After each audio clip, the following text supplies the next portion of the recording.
Concept बहुत सीधा और बहुत साफ है कि इतनी ज़कात एक को दे दी जाए कि आइंदा साल वो ज़कात देने का लायक बन जाए, जो आज मुस्तहिक है कल का वो ज़कात देने वाला डोनर बन जाए। लेकिन क्या सही मायनों में मुसलमानों में इस प्रैक्टिस को कायम किया है?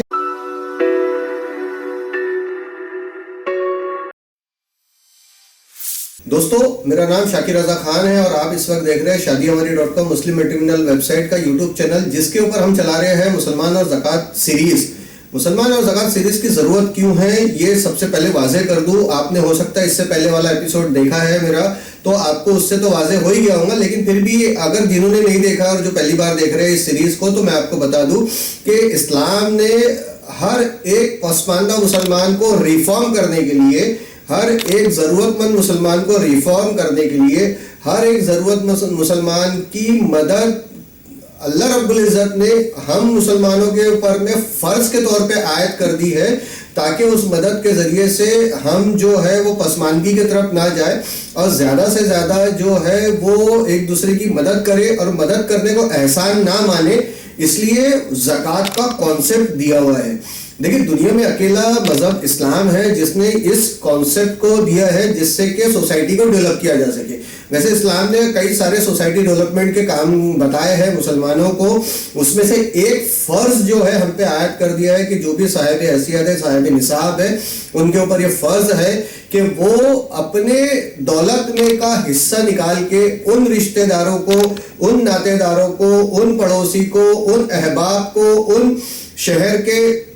बाशिंदों को दे जिनकी ज़रूरत है उस वक्त उनके ज़कात से आए हुए माल की और पैसे की। कॉन्सेप्ट बहुत सीधा और बहुत साफ है कि इतनी ज़कात एक को दे दी जाए कि आइंदा साल वो ज़कात देने का लायक बन जाए, जो आज मुस्तहिक है कल का वो ज़कात देने वाला डोनर बन जाए। लेकिन क्या सही मायनों में मुसलमानों में इस प्रैक्टिस को कायम किया है? इस्लाम ने तो बताया है, लेकिन हमने कायम नहीं किया। जब हमने कायम नहीं किया तो इसका नुकसान हम क्या देख रहे हैं कि आज मुसलमानों में तबका जो है वो पिछड़ते जा रहा है। मिसाल के तौर पे, अगर कोई आपका रिश्तेदार है, आज से पहले हो सकता है शायद आपने ना सोचा, लेकिन इस बार सोचिएगा, देखिएगा, अपने पड़ोस में एक नज़र डालिएगा और ये जानने की कोशिश कीजिएगा, सबसे पहले अपने ब्लड रिलेशनशिप में ज़कात देनी फ़र्ज़ है। सबसे पहले आपके ब्लड रिलेशनशिप में देखिए कि कौन है जिसका काम कारोबार खराब हो गया है। बहुत सारी वजूहात होती है काम कारोबार खराब होने की, ऐसा नहीं कि कोई एक वजह होती है।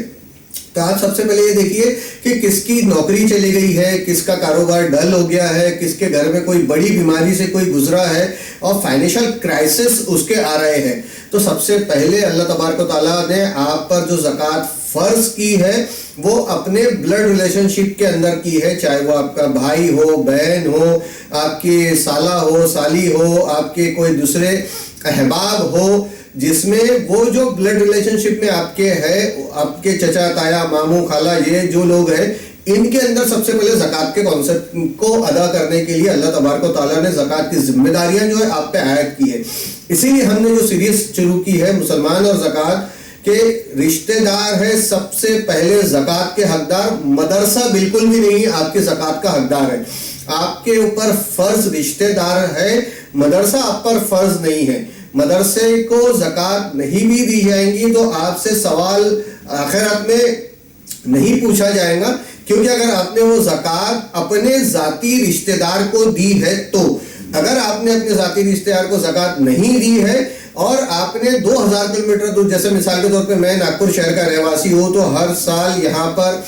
यूपी, बिहार, झारखंड और न जाने कहाँ कहाँ से लोग चंदे की रेसिपी लेके आ जाते हैं और रेसिपी लेके आकर के घूमते रहते हैं। मैं क्या कर रहा हूँ, यह आम नागपुर वाला मुसलमान क्या करता है कि चलिए यार वो तरावी पढ़ाने वाले इमाम साहब आए हैं तो वो 11,000 रुपये की रिसिप्ट फाइल ली है, तो मैंने ज़कात में उनको 11,000 रुपये दे दिया। तो भाई वो इमाम साहब जो तरावी पढ़ाने 2000 किलोमीटर 1000 किलोमीटर दूर से आए थे, तो उन्होंने एक नजराना तय कर लिया था आपको कुरान सुनाने का मस्जिद कमेटी की तरफ जानिब से। अब वो उनको देना मस्जिद कमेटी का फर्ज है, आप उसमें कंट्रीब्यूशन दीजिए, लेकिन अपनी ज़कात जो है अपने रिश्तेदार को दीजिए। कोई आपके मोहल्ले में मदरसा चल रहा है और वो मौलाना कहते हैं कि भैया वो झारखंड में है तो यतीम बच्चों का मदरसा चल रहा है, मिसाल के तौर पे कह रहा हूँ, वहां के लिए आप ज़कात दीजिए, तो आप कतई ज़कात मत दीजिए। सबसे पहले ज़कात अपने नज़दीकी रिश्तेदार को तलाश के दीजिए। और ये बिल्कुल भी ज़रूरी नहीं है कि ज़कात मांगने कोई आपके दरवाजे आए, ये कॉन्सेप्ट ही नहीं है इस्लाम का। इस्लाम का कॉन्सेप्ट ये है कि आप ज़कात देने के लिए अपने रिश्तेदार को तलाशे। अब कैसे तलाशे कि सबसे पहले देखें कि उसके घर में कोई पढ़ने वाले बच्चे बराबरी के हैं जो एजुकेशन हासिल कर रहे हैं लेकिन वो फीस नहीं भर पा रहे हैं, जिसकी वजह से वो एजुकेशन ड्रॉप आउट हो रहे हैं। तो ऐसे लोगों के घर पहुंचिए, ऐसे रिश्तेदारों के, और कहिए कि आपके साहब आपके बेटे को पढ़ाइए, ये मैं ज़कात के 50,000 रुपए लेके आया हूँ और ये आपके बच्चे की फीस के लिए दीजिए। ऐसा कोई रिश्तेदार देखिए जिसके घर में कोई बड़ी सर्वाइवल बीमारी से कोई पेशेंट गुजर रहा हो, तो उसके घर पहुंचिए और आप जानते हैं कि उसकी इनकम इतनी नहीं है कि वो बहुत अच्छे तरीके से उसका इलाज करा सके, ट्रीटमेंट करा सके, तो उसके घर पहुंचिए और उसको बोलिए कि साहब मैं आपके इलाज के लिए ये अपनी ज़कात का पैसा लेके आया हूँ, बंद मुट्ठी से। ये राज आपके मेरे और अल्लाह के दरमियान है, आपके और मेरे अल्लाह के दरमियान में आप ये मेरे इस राज को रखिए और ज़कात के पैसे से आप अपना इलाज कराइए। सबसे पहले आप देखिए कि आपका कोई रिश्तेदार, एकदम करीबी जो रिश्तेदार है, सबसे पहले उसको में ये देखिए कि क्या किसी की नौकरी चली गई है, क्या किसी ने का एक बिजनेस अच्छे दौर से गुजर रहा था, उस दौर में उसने अपने रहने के लिए जाती मकान बनाया और उसके ऊपर में कर्ज लिया, लेकिन आज के वक्त में उसका बिजनेस जो है वो डल हो गया और कर्जदारी उस पर बढ़ गई है। तो ऐसे रिश्तेदार के घर आप पहुंचिए और पहुंच करके उनसे पता कीजिए कि उन पर क्या कर्जदारी है, कितनी कर्जदारी है, और अपने रिश्तेदारों की ज़कात को एक जगह इकट्ठा जमा करके उस एक की कर्जदारी को अदा कीजिए, ताकि वो कर्जों के बोझ से बाहर निकलेगा तो दोबारा से स्टैंड हो पाएगा। सोसाइटी को दोबारा से स्टैंड करने के लिए ज़कात अल्लाह तबारक व तआला ने आप पे फर्ज की है। तो आज का जो वीडियो मैंने आपके सामने अपनी बात रखा है, इस वीडियो में वो इसलिए रखा है कि मुसलमान और ज़कात की जो सीरीज हम चला रहे हैं उसमें आप अपने समाज को कैसे बिल्ड करेंगे। तो सबसे पहले जो है आप अपने ब्लड रिलेशनशिप में तलाशे, उसके बाद अपने रिलेटिव्स में तलाशे, second line of blood relationship में तलाशे, उसमें अगर कोई नहीं है तो फिर आपके पास आप अपने सबसे पहले पड़ोस में तलाशे,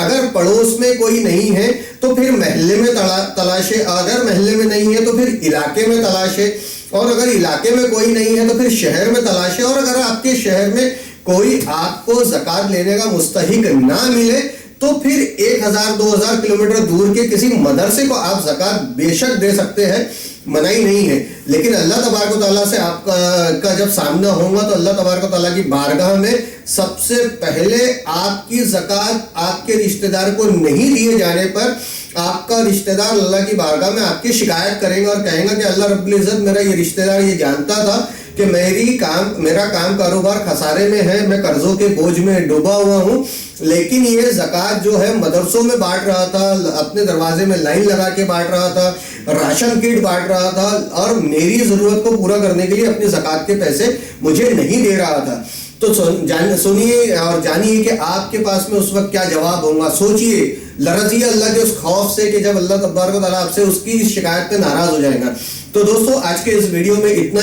ही मैं आपसे बात करना चाह रहा था। इंशाअल्लाह अज़ीज़ इस सीरीज के अगले वीडियो में एक और ज़कात के हकदार की बात करने जाऊंगा आपके सामने। एक और ज़कात का हकदार आपके सामने कौन है बताने की कोशिश करूंगा। इंशाअल्लाह मिलते रहेंगे अलग अलग वीडियो सीरीज में। आपने अब तक अगर हमारे इस यूट्यूब चैनल को सब्सक्राइब नहीं किया तो सब्सक्राइब कीजिए, घंटी वाला बटन याद से दबाएं और इस वीडियो को ज़्यादा से ज़्यादा अपने सोशल मीडिया प्लेटफॉर्म में शेयर करें ताकि ये इन्फॉर्मेशन और लोगों तक पहुँचती रहे। अल्लाह रब्बुल इज़्ज़त से दुआएं खैर कीजिए। रमज़ान करीम है, सबके लिए दुआ कीजिए, बिलखुसूस फ़लस्तीन के मुसलमानों के लिए, फ़लस्तीन के शोहदाओं के लिए दुआ कीजिए। इंशाअल्लाह अज़ीज़ फिर मुलाकात होगी। जज़ाकल्लाह खैर। अल्लाह हाफ़िज़।